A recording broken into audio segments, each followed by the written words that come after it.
Welcome to the Afterspin, opinions from thought leaders in our state. John Hood, you recently wrote a column reporting that North Carolina's income growth was higher than that of the rest of the country, whether measured as per capita income or median household income. To what do you attribute this income growth, and is it good news that our state seems to be recovering? Well, it is good news. I'm not going to do the kind of thing that others do when they get a piece of information and just immediately start assuming they know everything about it. We don't. In 2012, I think North Carolina had okay income growth, but then we had a year or two where we lagged the national average. Now we're back to where we're above the national average. I think I would wait a little bit longer to determine it. I'm noticing, however, that when North Carolina's economic news is bad, it makes the front page.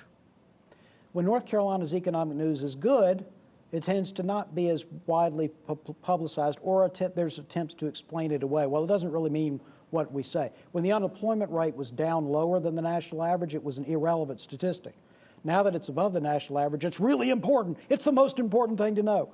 A little consistency would be useful here, not jumping to conclusions, and focusing on the data like job counts and income growth that come from large-scale surveys, not the unemployment rate, which, whatever you think of it, pro or con, comes from a very small survey and has a very noisy statistic. So I like to focus on the broader measures.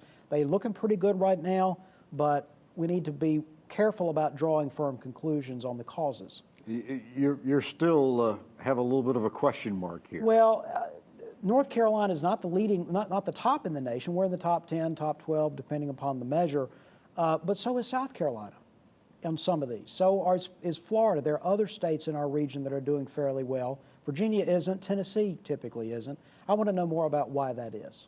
Interesting. Well, thank you for watching the Afterspin. We'll have more video all during the week on ncspin.com.